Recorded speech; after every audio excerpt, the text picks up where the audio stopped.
வணக்கங்க. இந்த உற்பத்தி தொழிலில் மூணாவது ரூல் திருவள்ளுவர் என்ன சொல்கிறேன்னா இது ரொம்ப அருமையாக சொல்லியிருப்பாருங்க.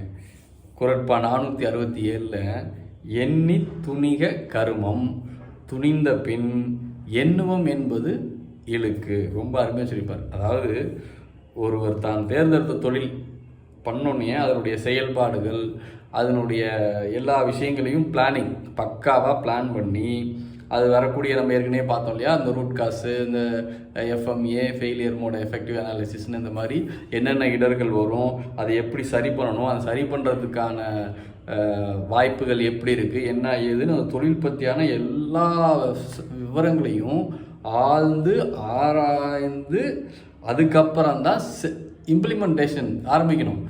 நீங்கள் சும்மா அப்படியே அந்த தொழில் பற்றி எந்த விவரத்தையுமே அறிஞ்சிக்க முயற்சி பண்ணல, சரி எனக்கு தெரியும்ப்பா அப்படின்னு சொல்லி எதையுமே கற்றுக்காமல் அந்த தொழிலை பற்றி எதுவுமே பண்ணாமல் நேராக தொழிலை ஸ்டார்ட் பண்ணிட்டீங்கன்னு வச்சுங்களேன், ஆரம்பத்தில் அப்படி தான் நல்லா போகும். ஏன்னா ஒரு புதுசாக தொழில் ஆரம்பிச்சோன்னா இன்ட்ரெஸ்ட்டில் போயிட்டே இருக்கும்.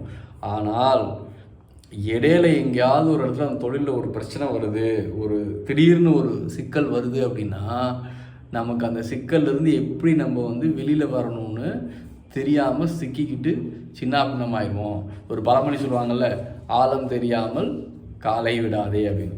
ஸோ எந்த ஒரு தொழிலையும் அதை பார்க்கணும். இப்போ ஒரு இருண்டு அறைக்குள்ளே போயிட்டு கருங்கும்னு இருக்குன்னு வச்சுங்களேன், வாயில் எங்கே இருக்குதுன்னு தெரிஞ்சாலும் வெளியே போக முடியும். அது தெரியாமல் இருக்கிற மாதிரி ஆகி போயிருங்க.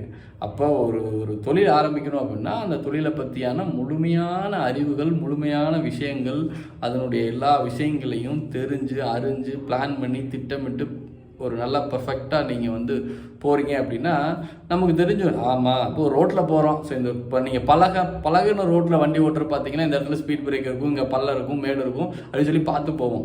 புதுசாக ஒருத்தர் வர்றப்போ அது கொஞ்சம் கஷ்டமாக இருக்கும் இல்லையா, திடீர்னு வந்துகிட்டே இருக்கும். அப்போ நம்ம வளர்ச்சிங்கிறது பாதிக்கப்படும் அப்படின்னு சொல்லி. ஸோ மூணாவது ரூல் ரொம்ப அருமையான ரூல், எண்ணி துணிக கருமம் குனிந்த பின் எண்ணுவம் என்பது இழுக்கு.